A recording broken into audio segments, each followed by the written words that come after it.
So yeah, we've got 10 seconds left, and then we're starting. Oh.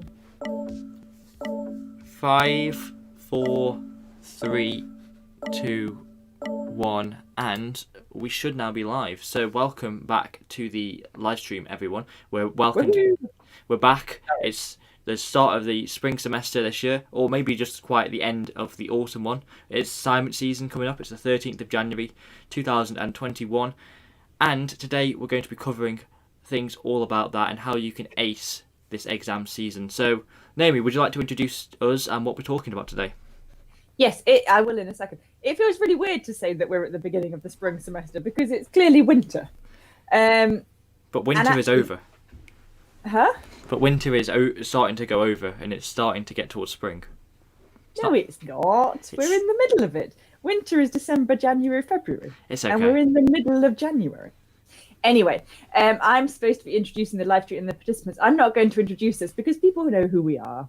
We're not going to worry about that. And the live stream, we are talking about exams. So Alex and I are both excited to talk about them. I am excited to do them, as we have established just now. Alex less excited to actually do them, but we're both excited to talk about them. And that is going to be our topic. Exams. So yeah, we're breaking that down into, first of all, revising for exams. We're also going to be talking about them performing in the exam room as well. But that's not all we're going to be talking about today. We're going to be showcasing some library resources, and as ever, Naomi's going to be leading our grammar topic of the week. It's the weekly moment when I take something that should be quite straightforward and complicate it so that everyone's more confused than they were before. And you're also more educated. For, anyway. And the final thing I would say, if you want to stay to the end, we have a announcement at the end about a new podcast series that will be coming to you later on in the year, and how you can get involved with it if you'd like to. So do stay around for that if you are interested. So yeah, first of all, revising for exams, Naomi. So I'm going to start with a digression just because the people want to know these things. The eagle-eyed viewers may notice that I'm not in my normal location. I am, in fact, in my husband's study, and it's very good. I don't know why I don't have this as my study. I do know why. It's because he does much more work from home than I do, and normally he would be working from home a bit, whereas I would normally be in work. But it's lovely. He's got a full-size desk. He's got a lovely chair. To be fair, I have the same chair downstairs, so I can't complain about that too much. But he's got this beautiful widescreen computer, and it's warm in here. It would be the coldest room in the house, but he's got his own little heater here, so it makes it all nice and warm. So I'm feeling like I might try and move in here. I'm not going to manage it. Linking that back to where we're going next, I was going to say about how do we revise for exams, and one way that Naomi's just pointed out that can be useful for revision is to get yourself somewhere comfy and nice to work where you're all set up. We have a number of videos on the channel where we talk about setting up and working from home, but do take all those on board, because when you're revising, you want to be in a place where you can actually revise without being interrupted and you can freely learn. So do, like Naomi said, I'm not in a place where I'm not going to be interrupted. Oh, it's a difficulty for you. I will be interrupted. But yes, my laptop is being re-imaged. So when I get my laptop back, it's going to have a whole new image. It's going to reinvent itself. I don't know, as a punk or something. So yes, yeah, I guess Alex, I'm sorry, you're desperate to get back to topic. I guess that can link to something that we're talking about later as well, with your re-imaging of the laptop, which is about getting things ready in advance so that you don't have to, on the day of the exam, you don't have the laptop unavailable. Oh, I've got a different digression for that. Okay, so anyways, back to this, past the first digression and back to the how do we revise for exams. So, Naomi, would you like to give us an example of a way that you think works for you with revising for exams? And then we'll just start with the caveat, actually, not all these methods will necessarily work for you, but we're just going to discuss our own personal methods. But we're going to talk about the breadth of methods as well. Yes. But yeah, last I have a bone pick to pick with you, Alex. Last time I looked at this document. We have our lovely plan. We always have a plan. It may surprise people to know we do plan for these live streams. Last time I looked at this document, it just had some headings and it didn't have anything underneath them. Yeah. And we said we'd just talk about it. Now I'd already filled it in. All manner of headings. Oh, they're for me. You can say what you want. So how do you personally... My initials next to some of them. That's okay. How do you personally revise for exams, Naomi Bowers-Joseph? So, I've spoken about this in a podcast before. You have. When I'm revising for an exam, the thing that I try and do is it's to feed the information through my brain in as many different ways as possible. So I start off the same way you'd start off an assignment by doing your research. I would, looking for articles and doing your reading. Absolutely start off with that. So just because it's an exam rather than an assignment doesn't mean that you can't use references, doesn't mean that you can't use sources. So I would start off doing my reading around the topic. The next thing I would do is I would take all my notes and I would mind map them. So I'd get huge pieces of paper. I don't know if this is coming across on the screen where my hands are going. Huge pieces of paper. Just outside the shot. Huge pieces of paper. Like that would spread out all over the table. And coloured pens. And I don't normally work like this, but for exam preparation I do, just because it's, like I say, it's just getting it through my brain in as many different ways as possible and as many times as possible. So on my huge piece of paper, I'd mind map out each particular topic. So I might start with the module in the middle and mind map out from that, and then I might take each of the individual things that I've thought about that are covered in the module and do another one for those, and putting into that mind map those sources, that reading that I've done as well. So that's integral to this whole process. The main points, the key points that I want to talk about for each bit. And some names, some authors that I'm going to chuck in there as well, authors and years that I'm going to talk about. So just to clarify, do you start by working out what knowledge you then want to learn through the other ways? So getting that knowledge and then learning it through the variety of different ways? Well, it's all tied together. Yeah. So the process of pulling the knowledge together helps you to remember it. Yeah, of course. And then, so I'd start by doing my reading, and then pull that into my mind map. And then once I've got my mind map, I then pull it into bullet points, because deep at heart, I am a bullet point person. I like bullet points. Mm-hmm. So once I've got my mind maps, I then create bullet point lists. So at this point, I've got headings, which are so I take, like, mind maps have got different stages, haven't they? Like different generations. There's the middle bit, and then you've got your first generation coming out of that, and then your second generation coming out of those. So that probably doesn't make sense, but never mind. So my first generation would become my headings, and then my second generation points would be my bullet points. So put it into a bullet pointed list. Again, I've got my authors, my sources.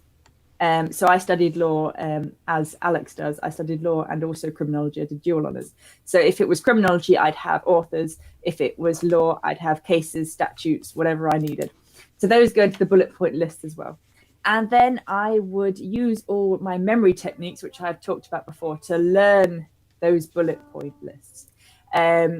So I would learn on those bullet point lists, and then I would essentially copy it out. So I would have maybe 3-4 sides of A4 condensed information about this module, and I would copy it out, and I'd cover it up and I would write it out, and I'd see what I knew and what I didn't know. I'd compare back, see what I'd missed, concentrate harder on learning those bits that I'd missed, and I would do that repeatedly until I could sit down and write out that whole 3-4 page bullet points without needing to check back on the original at all.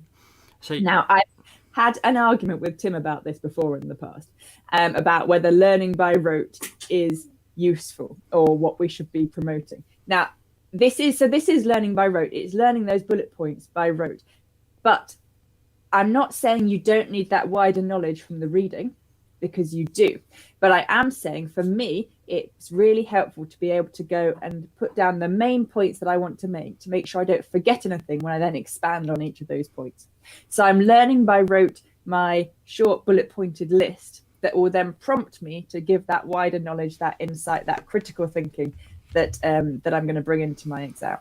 So when I sit down at my exam, I look at the question and I can identify this question relates to this section of my module. Because I have to say, I've never had an exam that's been too complicated in that way. It's always been relatively obvious that this question is about this section of the module. So I can look back at this section of the module and then write down my list. So I've got my bullet point list in my head for that section. I write it down on my exam paper, and then right away I have a basic plan for that question, and then I can expand on that knowledge. and I know that I'm not forgetting anything, that I've got my key sources, I've got my key cases, they're all there ready to go, and I can go away and write it. So essentially, you have a long process that allows you to ascertain the knowledge, and I think that's something that we're going to talk about later, is about the distinction between exams just being about ascertaining knowledge versus actually them being about application of that knowledge to what's appropriate. So I think something that I like about Naomi's process a lot is that it starts and continues with working out what you need to know and then focuses on learning that information. So it's all about working out. So you basically create what the limit of that revision is rather than continue to revise. And so revision actually isn't just learning something new for the first time. Often it's learning that piece of knowledge so that in the exam you can remember it. And so using a variety of methods to learn the same piece of information can really be useful for that. So very important digression. My daughter's just drawn this picture. It's a queen and a princess. Very nice. Now, Jessie, do you want to go and do the rest of your drawing downstairs? Sorry, Alex, carry on. It's okay. So, yeah, something that I think can help with that distinction of just learning knowledge versus learning about the application process, something that I do with my revision, which is I try and either use mock questions or create them for myself. If there are any mock questions that you can find, try and answer them. If there's any mock assessment that's been given to you, do try and do it, even if you think it might take time, because it's just about even if you haven't been able to fully revise for it, it's about the process of using the knowledge you've got and applying it to the question rather than just dumping a bunch of knowledge that isn't necessarily targeted at something. Because the key with exams is all about answering the question given, not just throwing the knowledge that you have that may or may not be relevant at it. Yes. See, I think so again, this is the similar point that Tim was saying to me when I was talking through my method of, because what I have described is going in and dumping everything that I know about that subject. But for me, that's almost like my safety net. I can't write about things unless I know them, if that makes sense. So I would write down my bullet points. This is what I know about this subject, and that then frees up my mind to do those things you just described. To think about how that applies to the question, how I'm going to use that to answer the question. So we're going to talk in a bit about nerves, and that is how I deal with nerves. I don't have to worry about forgetting things because I know they're all in my head, and as soon as I sat down, I've written them down, and then it's like deal or no deal. Then they're banked. Is that Deal or No Deal? The Weakest Link. That's a very old show. It's like The Weakest Link. Then they're banked. I don't have to worry about that remembering anymore. So then I can put all of my focus onto applying that knowledge to the question, if that makes sense. So yes. I'm really not advocating writing your answer being, this is everything I know about the question. And in fact, I've even put that later on down in our plan. But by learning everything so I'm confident in it, that frees up my mind to then apply it to the question and answer the question that I've been given. Yeah, I think that's a very viable method in my opinion. I think it's about something I do, as I always put at the start of the exam question, what piece of information. I create a plan. I do a bit like what Naomi says. I dump the information that I have in my head down as a banker, so when I get to the question, I can just use that information. That's right. Deal or No Deal has a banker, doesn't it? It has a banker, so that's where you came from. You bank the money. Well, you bank because it doesn't. It's not on TV anymore. Anyway, so no, I don't have a TV. I don't know if The Weakest Link's on or not. I think it was cancelled about 5 or 6 years ago. Anyways. Oh, that's a shame. So something that helps me to do what I was saying there, which is about putting the information down and topicing things, is creating topic cards. So here, for example, I have a topic card. Trying to work out where my camera's zoomed into. So I have headings on there, and then the bullet points that I have for each heading.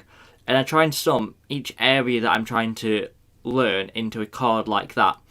And that way, I have the key points there, and then I can learn those, and then when it comes to the exam, I can put those in my plan and keep going.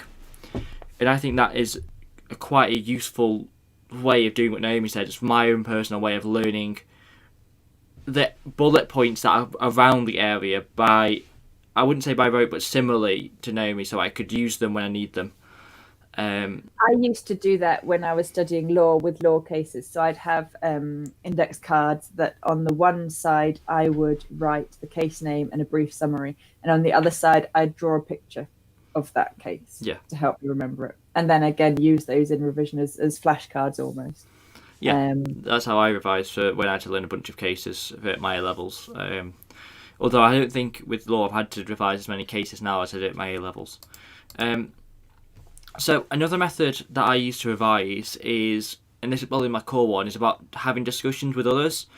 And I would use the word teaching, but it's not always teaching. It's just discussing what you know with others and trying, if someone's struggling with an area, to give them that advice and try and help them. Because if you can explain something to another person and word it in a way that they would understand, you're thinking about that advice or the topic area or the revision that you've done, and you're actually learning it yourself. So something that I was trying to do is anyone who I knew was struggling, I'd offer to help them, have a meeting with them, discuss the area, and they could ask me questions, and then I'd look the questions up and give them an answer.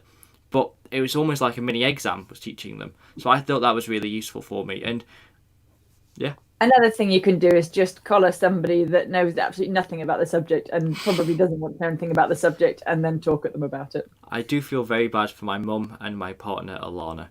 They're two different people, by the way, for reference. But they know a lot of things about law in very, very random areas, because I have just walked into wherever they are and just said, okay, I'm teaching you this.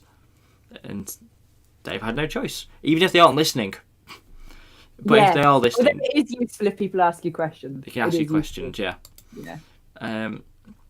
So yeah, teaching other people or having discussion with other people, again, very useful.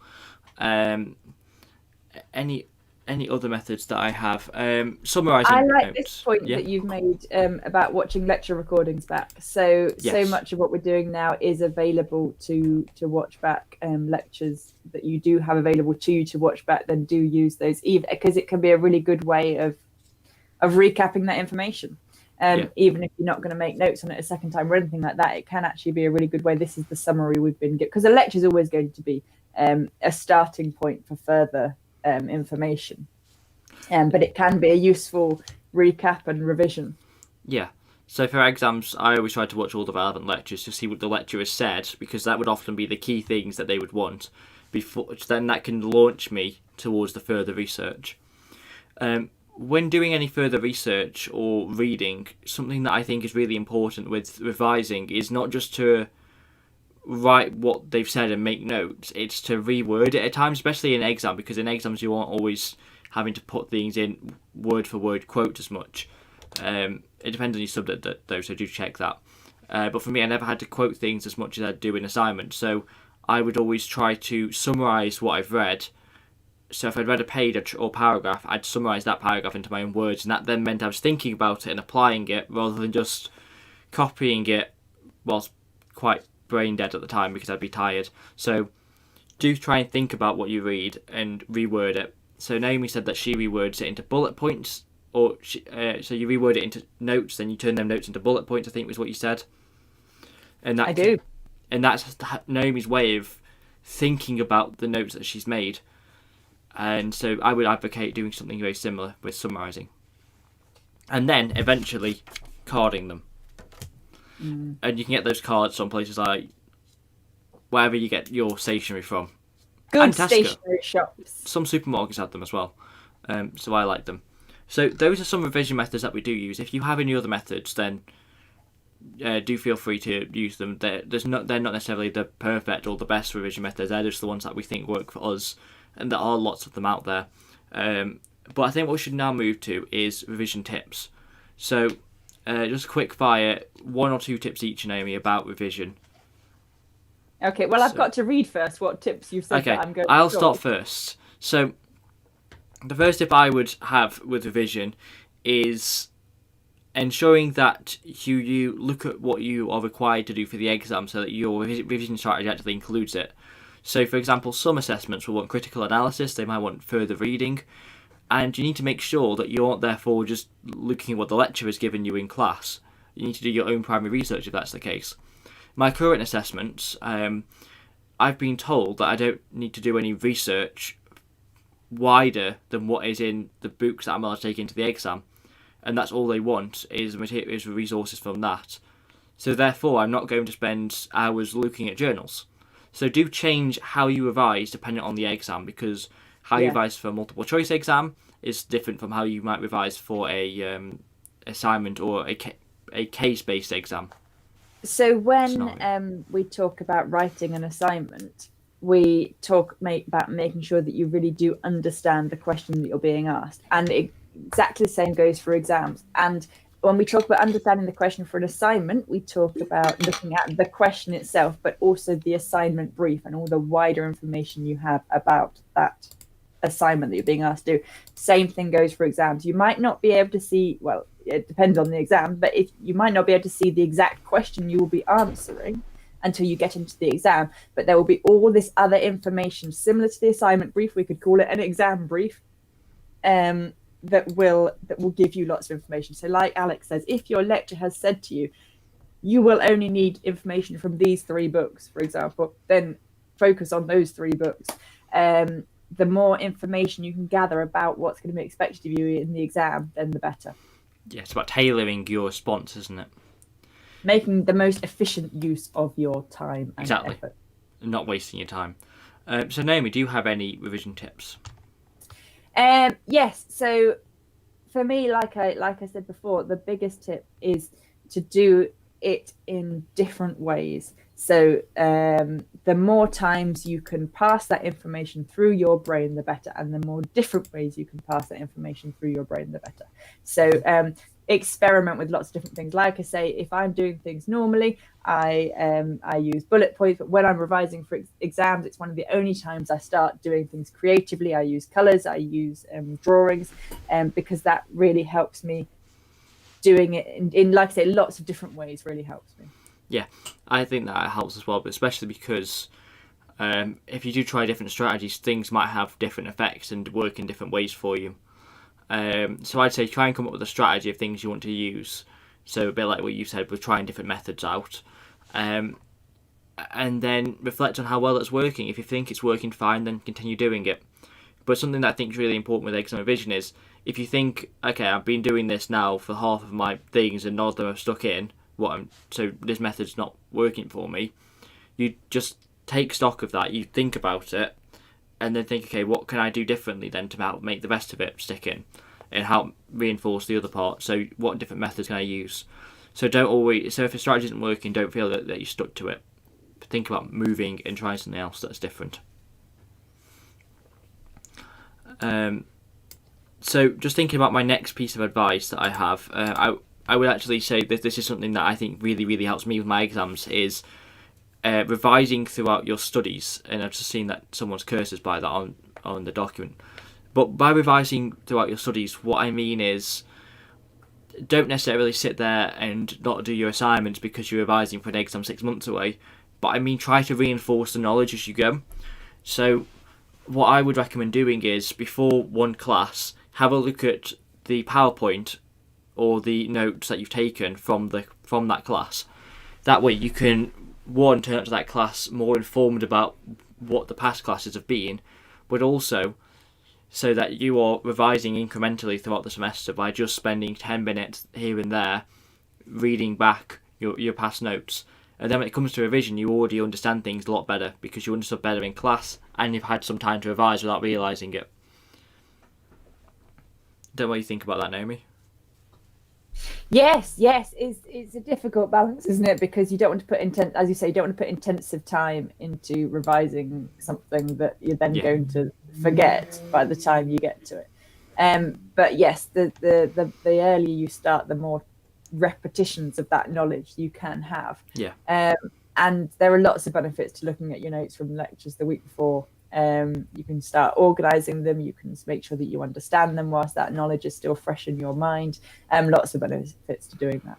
So I wouldn't so with me, it's not that intensive. I'd just spend 10 minutes before lecture starts or workshop starts that I've got now, and just 10 minutes, and then I'd sit there reading my notes to the room. If I read all of them, great. If I don't, okay, that's fine. but that's not that much for me in terms of time. And often it's time that you just sit around not able to do anything anyway, so it's not a waste of time. So, Naomi, do you have any other piece of advice that you want to give before we move on? This is another one that you've written down for me. I thought it sounded like you. I am never, ever going to recommend that anybody takes time out of their day deliberately to do the washing up. I dislike doing the washing up. So what Alex has told me to say is to take thinking breaks.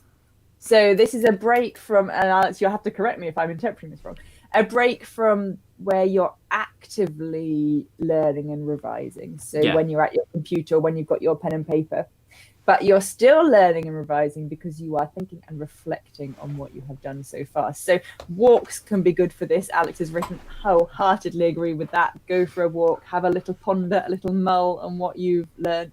I'm not going to recommend that anybody thinks about their revision whilst they're doing the washing up, because it's a horrible task and shouldn't be confused with other things.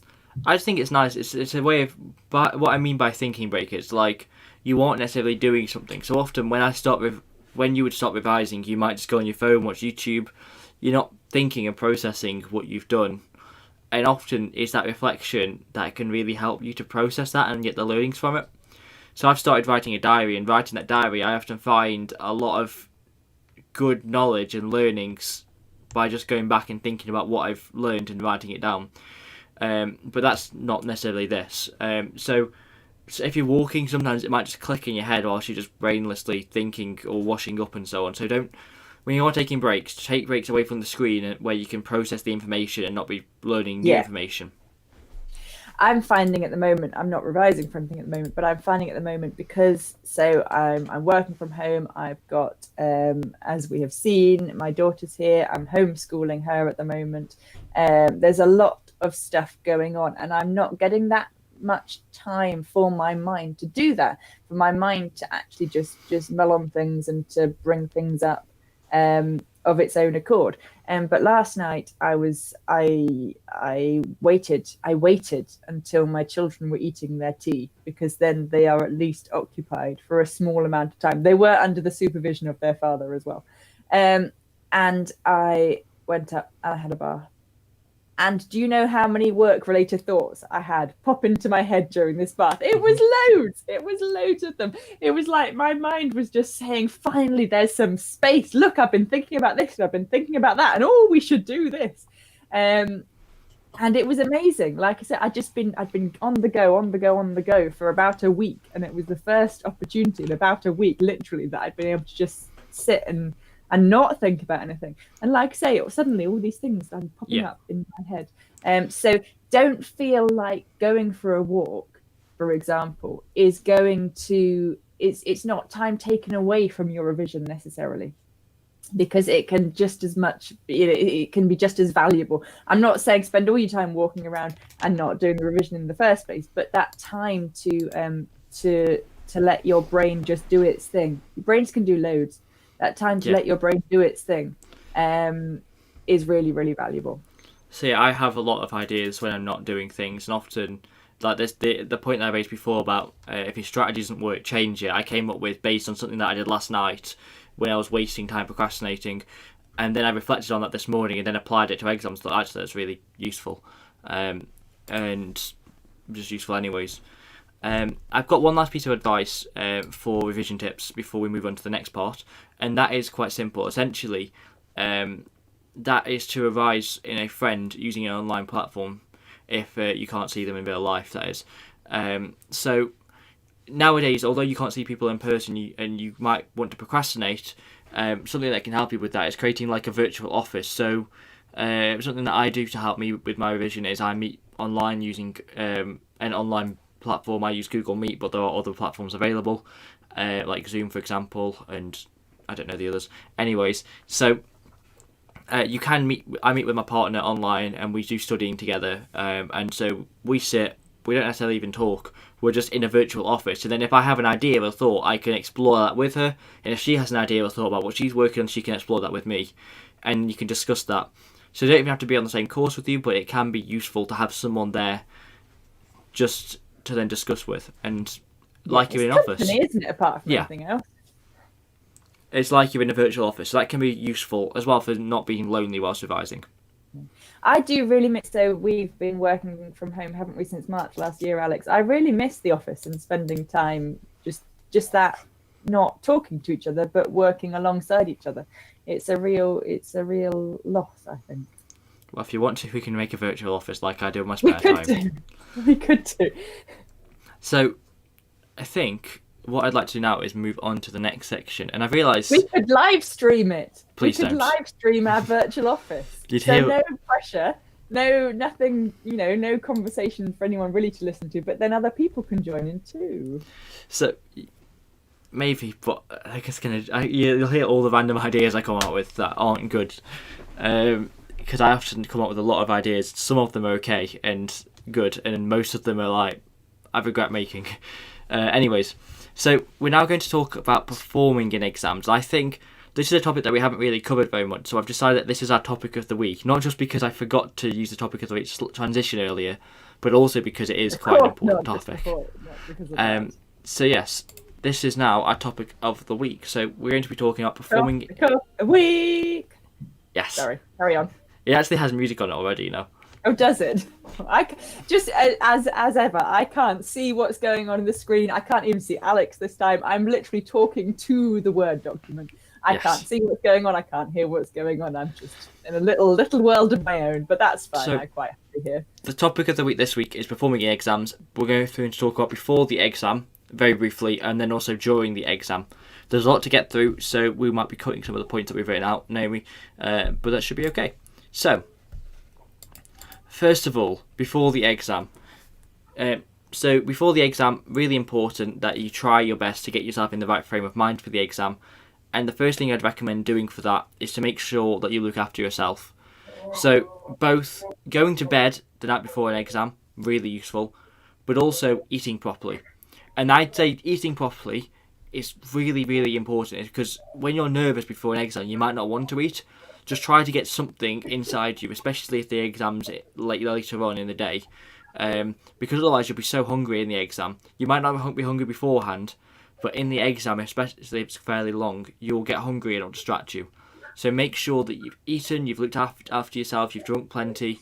Not so much that you'll need the toilet loads, but just, drink, eat properly, sleep well, and look after yourself. Yeah. If you're feeling a bit queasy from nerves, then bland food, dry biscuits, that kind of thing can be really good. I usually go for spaghetti and try and eat as much of it as I can, and then if I don't eat all of it, at least I've eaten something, because I get very nervous. Do you have a sauce on the spaghetti, or do you just have spaghetti? Oh, Heinz spaghetti. Oh, out of a can? Tin. Can. Yes. Let's move on. Let's move on from that. So, Naomi, what's your advice? I don't get particularly nervous about exams, but I do get nervous about being in the right place, the right time, all that kind of thing. So it's not the exam itself that stresses me out, it's all of the external stuff to it. So I make sure I know where I am going. So if that is a physical exam, I make sure I know which room I am going to. If that means I have to go there the day before, at the right time to look at the door number, compare it to what I've got written on my piece of paper, then that is what I will do, because that helped me manage that anxiety. If you've got an exam online, then again, you could do those same things. You can make sure you know what software you're using, that you have tried that out insofar as you can on your computer beforehand. And we're going to talk about technology, aren't we? I think. Are we going to talk about technology? Oh, yes. No, yes. So then I was thinking about journey times. So if you're doing an online exam, you need to make sure you know what you will need technologically to do that exam. And then, so about journey times, if it's a physical exam, think about how long it's going to take you to get there. Maybe add on some extra time to that. You could, again, try doing that journey at a similar time to see how quickly it would take you if that's something that you are particularly concerned about. build in time for unexpected events. So if your bus doesn't turn up, for example, do you have time available for another solution? Have you thought about what your next solution might be for getting where you need to go? All these things help manage that stress and mean that the chances of anything going horribly wrong are decreased. And then for a digital exam, you need to make sure, so build in again time. So this is going to sound silly, but build in time for your computer to turn on. So yesterday, my daughter, bless her, has a 9 o'clock registration meeting online every morning now at the moment, every weekday. It's very cute. There's a whole screen of 4-year-olds having registration. It's very sweet. Anyway, we're very lucky that she has a laptop. We were given a laptop for her to use for her morning meetings. And like I say, it's not new. It is by no means new. It is not the newest laptop there ever was. And Alex, stop using the Word document to tell me to be quick. I'm going to tell this story.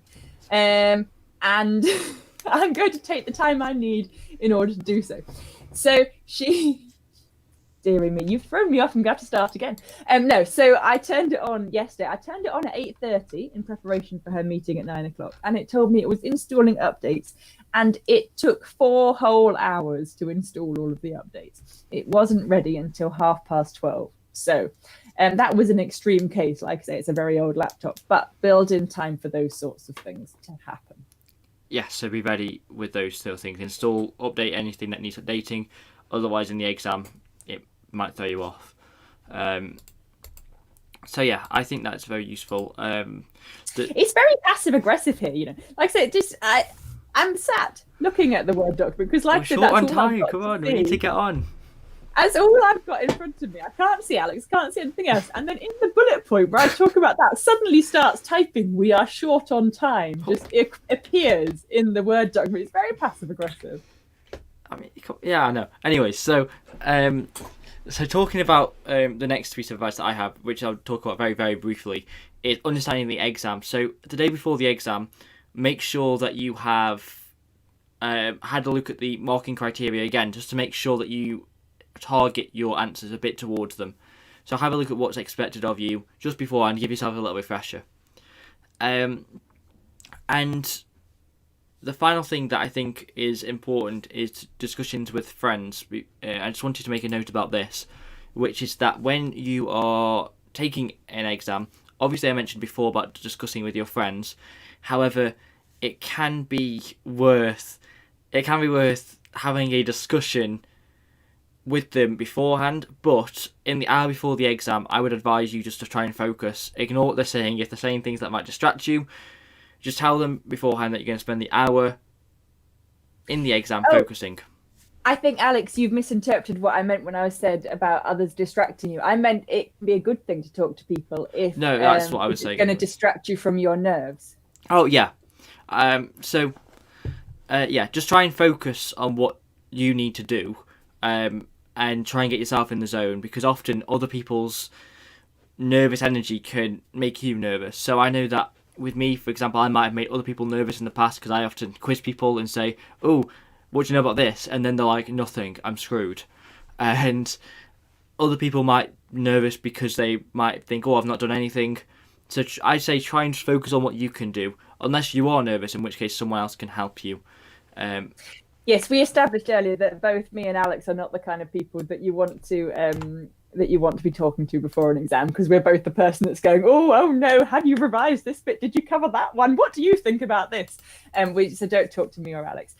Tim, just for everyone's information, Tim, who works with us in the team, is now also typing things in the Word document, which is it is not helping in answer to your question, Tim. It is not helping. Okay. So, moving on. We're now going to... That was our tips and advice for before the exam. Now, once you're in it, we've got a few tips and advice relating to time management, making mistakes, and also answering the question that you've been given. So I'm going to discuss time management now, before Naomi just talks about making mistakes and how you can avoid the consequences of those. So with time management, I would always recommend answering as many questions as you can. Try to answer every question, even if you don't necessarily know everything for it. Get something down on paper, because a bad answer, an amazing answer might be worth 70%. And that could take a lot of effort, a lot of wider reading. But an answer that's passable, that will get you 40%. And 2 passable answers are therefore worth more than one answer which is amazing, but you've not answered the second question at all. So do note that. So do try and get something down for every question and try to tailor your time around that. So plan how many marks there are going to be, even if it's in the first few minutes of the exam, and work out how long you've got, and target and set yourself time limits and say, okay, after this time we need to move on, and so on. And if you are lagging behind time, conclude with the point that you're making and just move on to the next section to get it done, because in exams it's all about the marks that you do get. The final thing that I've got in relation to time management is to actually plan time to both read the question to make sure you understand it, so that you know what is required of you, and so that when you actually do get to answering the question, that you do actually answer what is expected of you. And also plan to finish the exam with about 5 to 10 minutes spare. And the reason for that is because if you do finish the exam on time, when you've aimed to finish the exam, you've got 5 to 10 minutes to check back through your work, fix any mistakes that you've made. If you don't and you're late, you've got a 10-minute buffer zone. You've got like 10-minute buffers to dig into. Time management is actually also one of those things that you can do before your exam. So again, look at that information you've got about the exam. You generally, certainly every exam I've done, I've been told you will have to answer 2 questions, one from section A or one from section B or whatever it is. So you can work, if you know how long your exam is, if you know how many questions you have to ask, you can do those calculations, that working out of how much time you want to spend on each question. It's not hugely complicated maths. You can do that beforehand. So you go in, again, it's one less thing to think about when you're in there. Yeah. If you haven't got the information, often you might get the information about 2 or 3 minutes before the exam starts, when you get given your paper or it gets put in front of you, and you can do that mental calculation then whilst you I make notes just in the margins. Again, it would depend whether you're allowed to do that or not. But so I might make a note of the actual times. So if I think I'm going to spend half an hour on this bit here, then I look at the time. Right now it's 1:15, so half an hour takes me to 1:45. So I'll just write down 1:45, so I know what time I need to finish. So I'm not constantly doing that calculation again. Yeah. And that can be quite useful. I know in one exam once I made a mistake and finished the exam 20 minutes early and hadn't planned to do that. And so I was like, oh, I'm out of time, so I started writing a conclusion, then realised that the time I got in my head was wrong, and then had to redo it. So do make sure that you try and get the calculations written down somewhere that you can stick to, because I just, with my nerves, misjudged it and then had to continue writing after my conclusion then. So that was a mistake I made. So Naomi, what would you recommend doing if you have made a mistake like that in an exam? The first thing I would recommend you doing is just taking a deep breath. Don't go into panic. Certainly don't do anything like rip up your exam paper and walk out. That is not a good idea. Take a deep breath. Just take a moment and then look back at the mistake that you've made, whatever that is, whether it's big, small, whatever it is. Look back and work out what you can do to change it. Or if anything, what, if anything, you can do to change it. If there's something that you can easily do to change it that will take a bit of your time, maybe that 5-10 minutes that Alex was talking about earlier that you've built in, then go for it, fix it, wonderful. If it's too big for that, or it's going to take too long to fix and you've not got any time built in, then carry on and do your best with the rest of the exam. That's all you can do. Yeah. So I was just fixing where you were on the stream. Yeah, I agree with those things. Mistakes do happen. Exams can be quite punishing. You just got to keep going, continue, and see if you can fix it, and so on. If you can't fix it, like Naomi said, just keep going. One thing that I'd like to talk about as well, in terms of another area of advice, is about answering the question. So we discussed earlier a bit about learning by rote and what that means, and so something that Naomi was keen to avoid saying was about learning an entire essay. So basically trying to think of a mock question and learning that from point A to point Z.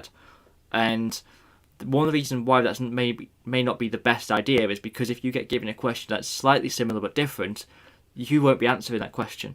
So, as I said at the start, plan time in to look at the question, but also make sure that you actually answer and apply your answer to that question. It's not often, exams aren't always just about what your answer to the question is. The questions that I often get are scenario based, and knowledge is a very small fraction of the marks. It's actually about application of knowledge to get to the answer. Otherwise, if it was just about that, it could be done as an assessment, as an assignment, rather than an exam. So exams often, especially in my area, have those scenarios in that you have to apply things to. So make sure you answer the question. When I was doing my exams, my law exams, the scenarios would have all the names of the people be from like Lord of the Rings or something, which always made it a bit more jolly. We had that as well. It's good. So again, enjoy these things. Take the moment to enjoy the questions. If there's something amusing in the question, Yeah, I'm lucky I was working from Lord of the Rings, so I probably would have spelt them wrong if they were names like Eowyn and so on. True. Okay. So the last thing that we've got to talk about in terms of in the exam room is coping with nerves within an exam. So we're going to briefly discuss some advice that we've got for that. And for me, I think it's just about trying to keep going. So at the start, that's probably when I'm most nervous, is at the start of the exam in that first minute. So if you just start going and just try to go, once you get into a flow, the nerves might not creep up again. Especially if you just breathe when you're in the exam and focus yourself. The only time I then get nervous is when I start realising that maybe I'm not going to make the time. So then I've got to go quicker. But even then, nerves only slow you down in that time. So you've just got to try and focus and get it done as quickly as possible. That's the wrong advice. Not going to get done as quickly as possible. Get done in enough time to get it done before the time runs out. Well recovered there, Alex. Yes, but I made a mistake. I corrected it. I kept going. Nobody noticed. It's fine. Okay. So, Naomi, do you have any more advice for coping with nerves? Yes. So, if you are able to, and again, check the information you've been given about the exam, take in a bottle of water, take small sips of that as you go along. Again, nerves, bladders, can sometimes be a bad mix. So, again, work with what you know about yourself. But I find a little small sip of water can really help just settle me a little bit. Mm-hmm. Do you want me to talk about my last point as well, Alex? Yeah, go for it. At this stage. So I've put down to use your wise mind. Now, this wise mind is something I learned about when I was having cognitive behavioral therapy for anxiety. So it's a CBT technique that, of dealing with anxiety. But your wise mind is a combination of your rational mind and your emotional mind. So your rational mind and your emotional mind are both very valid, and your wise mind combines the two. So to use exams then as this example, your rational mind might be saying, this exam is only worth 30% of your mark. You know that you have done well in your assignments up until this point. Therefore, you do not need to worry about, as long as you get, you do not need to worry about getting the best mark you've ever got. As long as you do a decent job, you will pass this module. That might be what your rational mind is saying. Your emotional mind might be saying, this is terrible. I don't know anything. I'm so scared. My entire future's riding on this. I feel really nervous. All those fears, all that nerves is your emotional mind. Trying to counteract that emotional mind, the nerves, with your rational mind can actually sometimes be really unhelpful, because your emotional mind doesn't often want to listen to your rational mind. You're telling yourself that logically this is not going to be the end of the world if you don't get 100%. Doesn't always help with that emotion, that nerves. But your wise mind kind of brings the two together. So your wise mind might say, actually, I know that this isn't going to be the be all and end all of my entire life, but it's also important to me, and it's important to my degree, and I want to do as well as I can.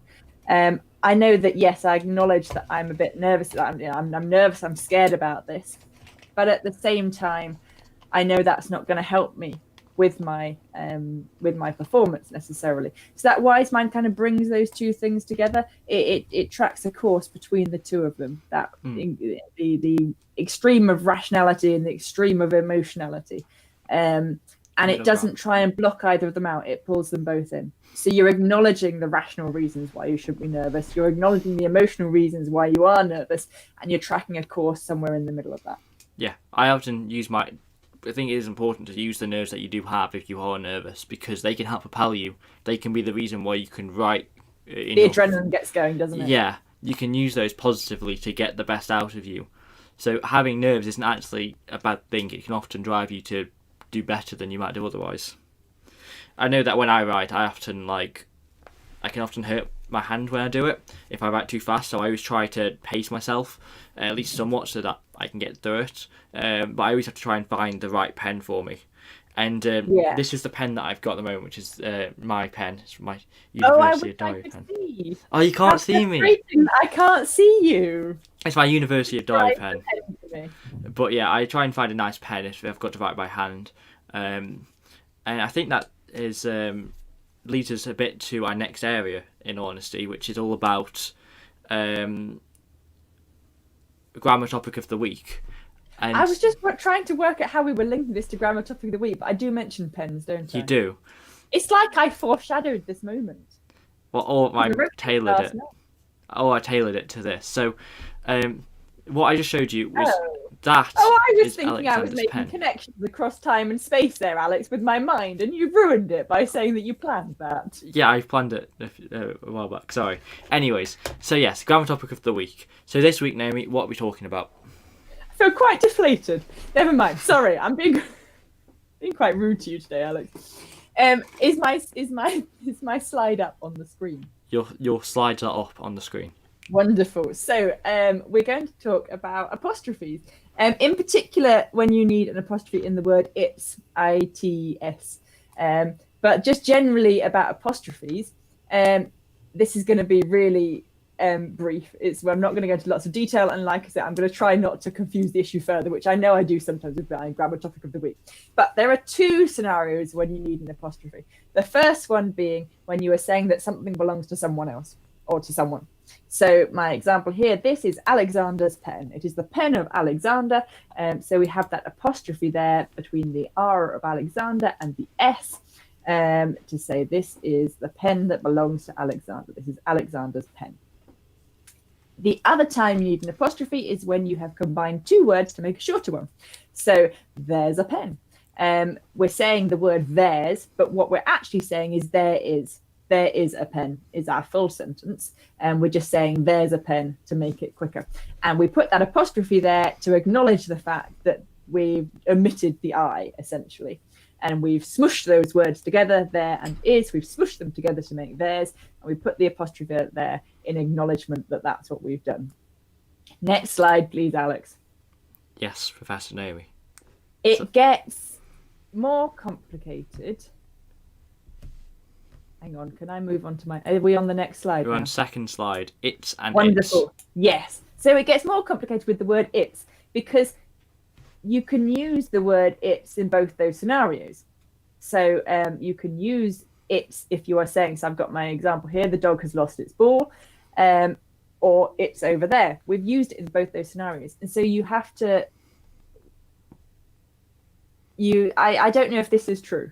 I'm just spouting things that I don't know if true or not.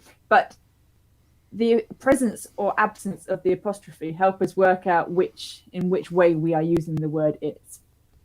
So if you are using it to say that something belongs to it, then you use its without an apostrophe. So you can see my example, the dog has lost its ball. We don't have an apostrophe there. That possessive use of the apostrophe we don't do with its. But if you are combining it and is, then you do use that apostrophe to make that acknowledgement, like I say, that you've smushed the words together and that you don't have the I there anymore, that second I. So it's over there has an apostrophe. Now, mostly when we use the word it's that second example. We are using it instead of it and is, it is.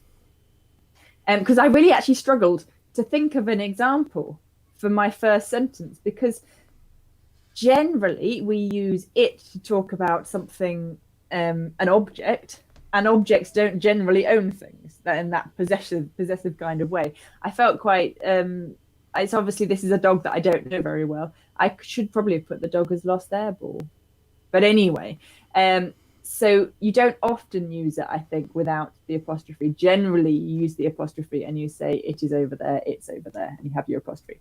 But if you do use it in that possessive sense, so something that belongs to it, then you don't use the apostrophe. And then if we go on to the third slide, Alex, we can see this is what inspired this. This is a genuine screenshot of a conversation I had. I'm not going to get into the main point. I had just discovered that the internet is a proper noun, i.e. it is a name, and therefore should be capitalized. But this is one occasion. The internet is not does not have a gender. It is not he or she. It is an it. So I said, it's a proper noun. If its name is the internet, then what is its species? I was blown away. And then I realized, then I saw the it just before species. And I realized that shouldn't have the apostrophe, which is why I said the second one. And then I saw the one in the middle. And then I stuck with the third one should have not apostrophe. And then I realized the second and the third one shouldn't have apostrophes. And this caused great amusement, as you can see, to my talkie, my fellow conversationalist. And I decided, as you can see, that it was going to be the next grammar topic of the week. And I have stuck with that, and that's what we've done. But there is a real life example of both uses of the word it's in two sentences, isn't it? But in the same point, the very same instant message. There we go. Thank you, Alex. It's okay. So yeah, we're back on the cameras now. So yeah, thank you very much for the topic of the week there, Naomi. Not topic of the week, grammar topic of the week. Anytime. Yes. Like I say, it's my weekly mission to overly complicate a matter that people didn't really want to know about in the first place. Yes, so I think the next part of our plan is the library resource spotlight. So I'm going to very, very briefly show you the various resources that we have in the library that can help you further with exams. So I'm going to transition back to my back to the internet view. And you should be able to now see my browser. So the first Everybody except me. Yes, everyone except for Naomi, unless she watches the live stream on her phone. So the first thing I want to show you is, first of all, our exam skills guide and how you can access it. First of all the things that I'll show you now are in the description of the video, and but I'll show you how you can access this. So we've got various different pages about exams and various different resources, including videos and so on. And also some targeted guidance about how you can target certain exams, like open book exams, closed book exams, and multiple choice exams. Whereas the other parts are more generally for the general exam that you take. So yeah, all the other pages are general, but there are some specific pages which give us very specific guidance. So do check that out. So to access any of our LibGuides, you can do so through the library homepage. And then from there the method will change very soon. I think the page is going to get updated in August, it said, but you can now use the new pages. But yeah, if you want to have a link to that, it's in the description, but for now you can just go down from the library homepage to find subject information and then to skills guides on the right hand side and then to exams. So that is our exam skills guide. Inside there is a ebook here called the Exam Skills Handbook that I would recommend having a look at. You can access that in your own time, but that is quite useful. And I'd also recommend the book 14 Days to Exam Success, once you can again read that in the future. So the Exam Skills Handbook, you can access it through Biblio. Will maybe log in? Nope.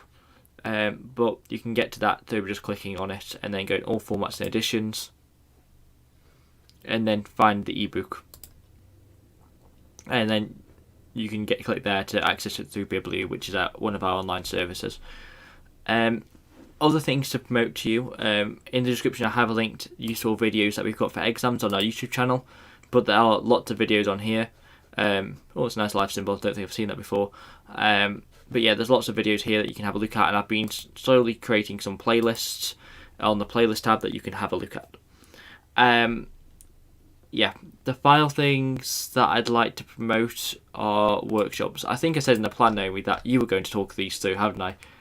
Yes, it's fine because it makes more sense for you to do it whilst you're showing the screen. It does make sense, yeah. So But I fully endorse everything Alex is saying. cool. So yeah, we've got our workshops calendar, again, that's linked in the description. And in this calendar, you can see all of our workshops that we've put out for this semester. So we've got all the way up to May with an exams workshop at the end of May, right at the end of the calendar. But there's so many events here. All these are workshops. Some of them do repeat, and you can also see the live stream dates that we booked in. We might not have got ideas yet for them because we come up with the live stream plan, the live stream idea about a week before, just so that we can tailor it to what people give us in feedback, and to help assist our other content. So if you have got any ideas, feel free to leave them in the comments. Yes, if you want a live stream on any topic, just let us know. Yes. And I mean, hopefully something vaguely skills and or library related. But we'd consider anything. So yeah, that is what I wanted to show you there. And now the final thing, we're back on the screen, Naomi, by the way. Excellent. The final thing I wanted to mention before I end the live stream, unless Naomi had anything else you wanted to mention as well. I don't have anything else. You go ahead, Alex. It's our new podcast series, so I'm going to... Oops. What was that? That was a pen going flying. So I'm going that serves you right. Yeah, I'm going to share a link in the chat now to a form that you can fill in if you would like to. So what I'm going to be doing is I'm going to be working on a podcast series this semester for the YouTube channel, and also for our podcasting site, all about being successful as a student and breaking that down. But something I'm very keen to do in that is interview students who are interested in helping to discover what a successful student is, and it will be very good for you to take part of because you get to say you've been on the podcast, and you also can help develop and learn through this resource. So yes, I've put a form into the chat. If you are interested in being interviewed for the series, all I need is for you to fill that in, and then I write your student number on. And later into the process of making the series, I will be sending an email to all the people who filled it in, and asking them if they want to do an interview and what topics, and be asking you some questions to decide whether we will do an interview in the end. So yeah, I think that is all I had that I wanted to mention before this stream. Is there any last closing regards, Naomi? No, other than everybody enjoy your days. Yes. Lovely to see everybody. See you again soon. And good luck with your exams. Yes. Yeah, hopefully your exams do go well. I hope my exams go well. Tim will get upset if we don't wave at the end. Oh yes. So yes, we're going to wave, and we'll go to... Oops, wrong hand. We'll go to the credits now. So yes, we've had very nicely made some credits for this live stream. So thank you very much, Steve. People can't see if you're waving it, by the way. Oh, stop. No. Is Steve on the credits? No. Yeah, he is, of course. I added him. Sure. Yes. So we've got some credits. So thank you very much for Tim for helping manage the live stream and helping us with the content for this week. Naomi and myself for being in it and helping write it, and Stephen for making all of our graphics for us. So, yeah, that is the credits. And we're back on stream. So goodbye, everyone.